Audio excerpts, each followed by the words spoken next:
Our next presenter will be Shelly Shan, who is affiliated with Boston University. And Shelly will be presenting an innovation sandbox pitch entitled From the Startup to Infinity.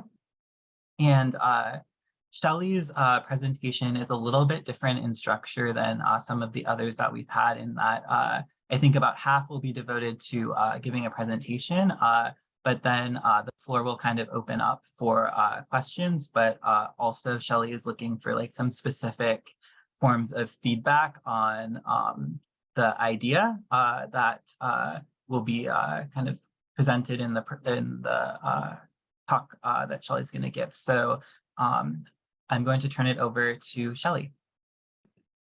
Hi, can you hear me? Yes, we can. Okay, great. Let me share my screen.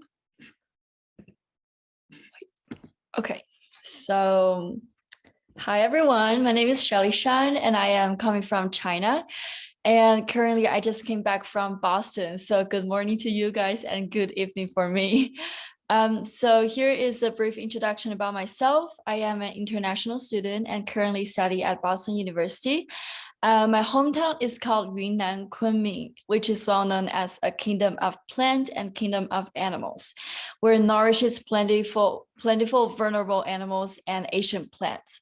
So as a resident on this land, I devoted myself into sustainability actions of protecting environment and maintain biodiversity. So I got some ideas about how to promote sustainability in less developed area. I have been volunteered in the villages for 3 years during summer vacations, providing environmental protection knowledge to villagers and informing them how to improve their living conditions. So in this pitch, I like to talk about sustainability and textile waste publicity. And I will start, the topic was one of my little stories back in 2018, and hopefully it could bring you with some inspiration. So what is your impression when you first think of the city in China? Is it like this, or this? When I first went to the village in my hometown, it was like this one and this. And this is where the stories start. In 2018, it was my first time as a volunteer going to the village in my province and promote sustainability to local people. The village was deep in the mountain, which is far away from the city. It was very chill living there, with fresher air and low-speed lifestyle. But at the same time, there's some issue with living far away from the city, which is lack of development. So most of the villagers relied on agriculture for living. The road is not flat with a lot of dust, and most of the reason is that since nowadays a lot of young people, they go out from the village, either acquire for better education, higher salary, or better working opportunities. So for most of the people living in a village, most of the people left there are like elderlies and young people. So especially for those elderlies, they do not have very high education levels, since during that time, like when they was young, going to the school is like luxury. But of course now, like most of the people are getting education, but not for them at that time. As we can see, promoting sustainability in a city is not enough. It is also important to go to the village and those less developed area to give people the sense of consciousness. Therefore, in the summer of 2018, it became the first time for the village Ma Li Cun, what we call in Chinese, to learn about sustainability from 3 aspects.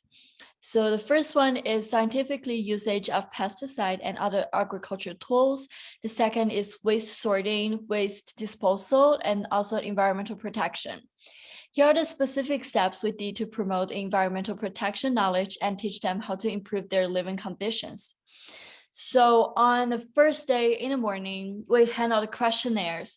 We knock the door, like knock the house by house, to ask them to fill out the questionnaire to talk about how well they know about scientifically usage of pesticide without harming their health, how much they know about waste disposal, waste sorting, and how much they know about environmental protection. And then in the afternoon, we hand out the pamphlet about environmental protection and biodiversity. And something interesting is that for most of the old people in that village, a lot of them, they cannot read Chinese at all because they didn't go to school. So for a certain part of the pamphlet, we use pictures to represent what we want to say. And sometimes we draw the picture, draw the comic to express what we want to say about environmental protection. And then during the night, we analyze those questionnaires and design a presentation for the other day.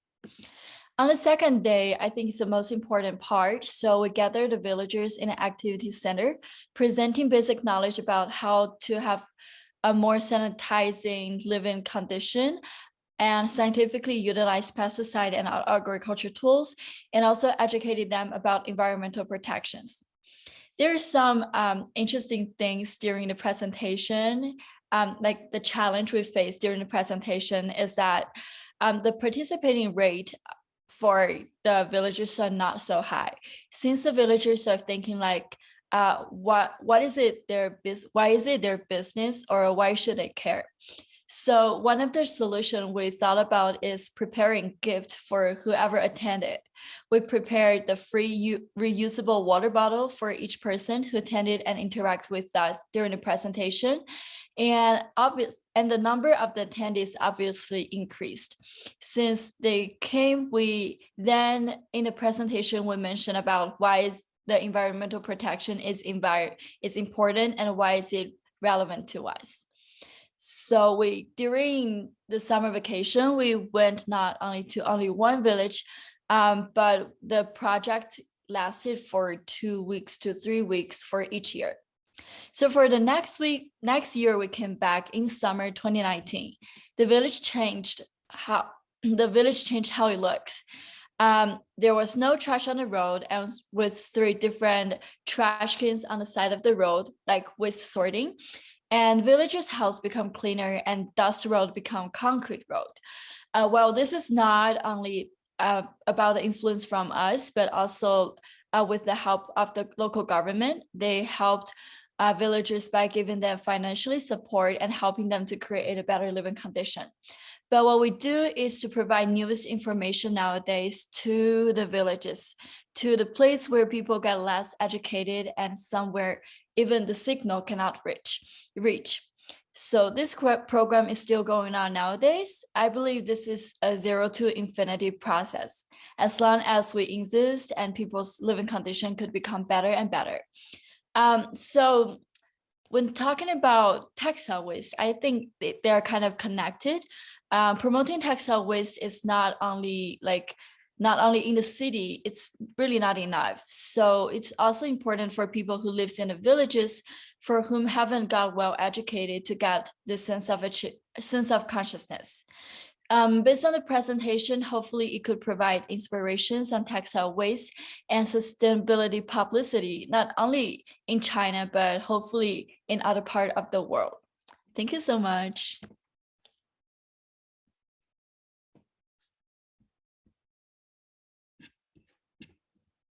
Thank you, Shelly, for that really exciting work and for your innovative work in kind of sharing about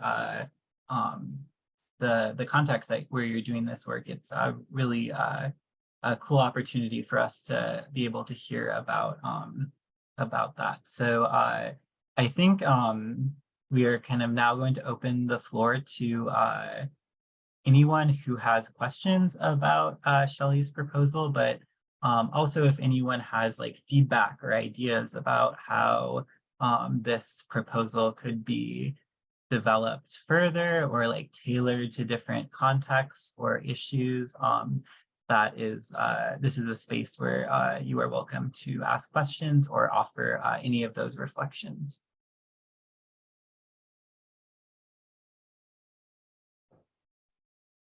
Hey, Shelly. I really like your presentation. I felt very, very familiar when going over your presentation because I'm also Chinese, and my high school also have very similar organizations that let students go to the villages and teach them.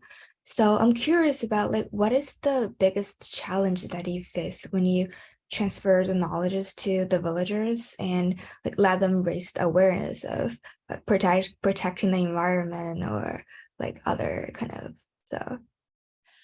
Oh, that's a great question. So for one of the question I mentioned before is like the participation rate. They do not want to go to the presentation because they don't think it's not related to their daily life. But another challenge I see is that, so for some of the village, I believe it's 5 years ago, it's not as developed as right now. So the people in the village, as we were collecting the information from the questionnaire, I find out that for a lot of people, they don't have the idea of environmental protection. They don't know, like even some of them even throw the trash on the road. They don't put it into the trash can. So it is a very, like this is a very important question. Like they don't have this kind of consciousness in their mind. And therefore, like educating them or like passing the environmental protection information to them theoretically and make it into an action, it's like a long process. Maybe they know it, but they don't do it. So what we do so far is giving them a presentation and telling them what will be the harmful, what will be the drawback if they do not do that. And hopefully they can change. But I think more important is that hopefully the local government, like the villages council, they will have some action, for example, like providing the trash cans for the villagers and providing electricities. Mostly, I think the hardest challenge is to making the theory into practical, into action.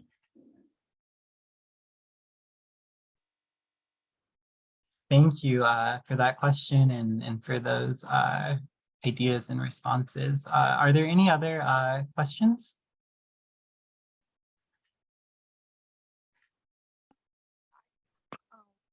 Question. So I was wondering, what's your next step for this project? Are you going to continue this like this summer, or like will there be like more members in this project? Like, what's your next step? Okay, so basically for each year we have different themes. So for 2018, it is talking about, we focus on talking about agriculture, pesticide, agriculture tools, how to use them in a more environmental friendly way and a more sustainable way. I guess for this year, we're going to more focus on biodiversity because I think just 2 weeks later, there's going to be a very important United Nations biodiversity conference. It is going to hold it in my conference. So I think for this year, we're going to focus on teaching people how to protect the local environment, protect the local species, and do not harm them.